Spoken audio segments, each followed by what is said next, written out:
Hey, it's Christina K. I'm coming to you again on YouTube, trying to build this channel up a little bit, talk about some writing tips, tricks, and advice that will help you write your best book. So today we're going to talk about, I'm going to try not to say so bear with me here. I'm a little exhausted from working on an online course I'm creating, and slide after slide after slide. So bear with me tonight. We're going to talk about monologues, and monologues are not necessarily an evil thing in the world of writing. They're not wrong, they're not bad, but the problem is that they can bore the reader. And so when you're in monologues, I'm talking about, if you're not sure what I'm referring to, are dialogue sections that go on for sentence after sentence after sentence after sentence, and they just don't stop, and they just go on and on and on and on. Now, the exception there is if someone is actually giving a monologue, like at a school rehearsal or whatever kind of thing is going on. But even then, I would not use a monologue. I would absolutely do what I'm about to explain to you to break up the dialogue, make the narrative, make it flow, make it faster paced, and make the reader not get bored and want to flip the page, which is one thing we as authors do not want readers to ever do, because once they find it easy to flip one page, trust me, they will flip another page, and eventually they'll shut the book. So let's just not even go there. Let's keep our readers from flipping pages because we have long monologues. So how do we avoid that? Let's say you're going to write, let's say it's a contemporary romance, and the couple's having an argument. And the girl is just going off. She is just, that's fine. That is perfectly a wonderful part of a contemporary romance novel. There's nothing wrong with her going on and having a lot to say. And maybe the guy's standing back like, oh my God, what is going on here?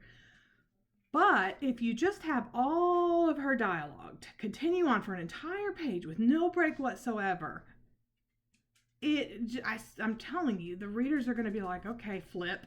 So you don't want that. So what do?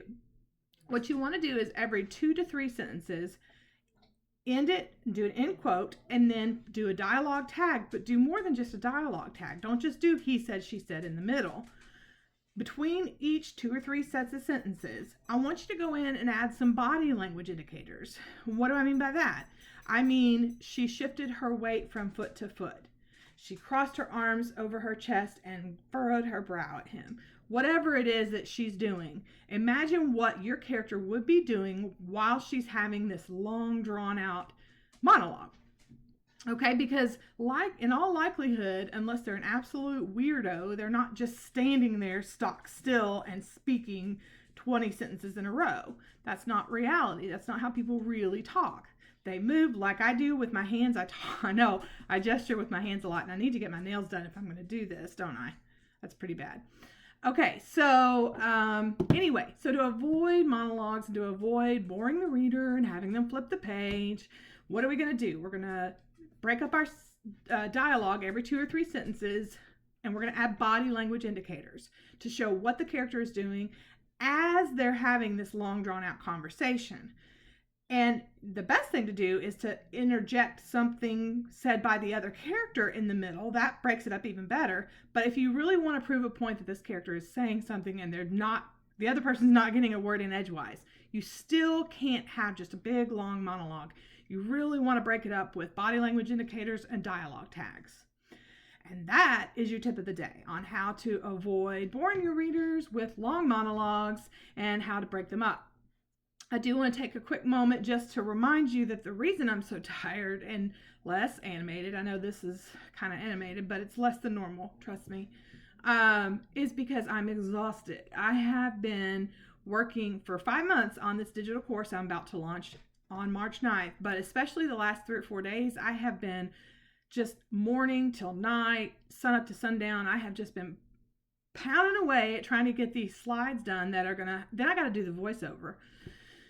So I'm a little bit terrified that I'm not going to make my deadline and get this out to you on time, but I'm really working hard on it, and that's kind of why I took a break and did a YouTube video tonight, because I had to get away from the slides for just a little bit. But I just want to remind you that if you want access to this online course and you want access to the coupon code that's going to save you $50 off an already affordable course, you have to be on my email list. And I know everybody doesn't want a bunch of emails in their inbox, and we're tired of spam, and I get it. But I promise you, I don't send emails out every single day. I will during launch, I'll tell you that. But even when I do send a lot of emails, it's always free information and free tips and free tricks. I am not trying to sell you and sign you. Trust me, I got enough clients. I got too many clients right now, honestly. So I'm not trying to sell services. I'm trying to help you write your best book. So by signing up for the newsletter, you will get a freebie download, which is, that's pretty awesome in and of itself. It's how to edit your manuscript, and it's a PDF download. You get it instantly as soon as you sign up. Then you're going to have access to all the free tips and tricks that we send out regularly to all authors that are on our email list. Then you're going to get access in the coming days to the pre-launch, the launch information, the little mini lessons that are going to be included. There's going to be little webinars that you get for free. And most importantly, the discount code, the coupon code, whatever you want to call it, is going to be only given exclusively to email subscribers. We have over 1,000 already, which is, I think, pretty good for a relatively new business. But we need more than that. We need your help. So go on over to www.topshelfedits.com. You don't really need to do the www anymore, do you? Anyway, topshelfedits.com, and go to virtually any page on the website is an opt-in. Somewhere on there will be an opt-in form, and you just put in your name, your first name, and your email, and then you'll instantly get your freebie, and you'll instantly be added to the email list, and you'll instantly get the next set of emails that start coming out. So that's all I have for you today, folks. I'm gonna get off here and go back to doing slides. Actually, first, I'm gonna take a bubble bath with a Lush Balm. It's sitting there waiting for me right now. So I'm going to go do that. Then I'm going to jump into the slides and get that finished so that I can bring you how to write a novel on March 9th as planned, and get you all hooked up with all the fun, exciting tips and tricks I've gathered for you over 10 years of experience. So stay tuned and wait for the next video, which should be tomorrow. And thank you for listening, and be sure to subscribe and be sure to comment and all that good stuff. And I will talk to you on the next video. Talk soon. In the meantime, go write your best book.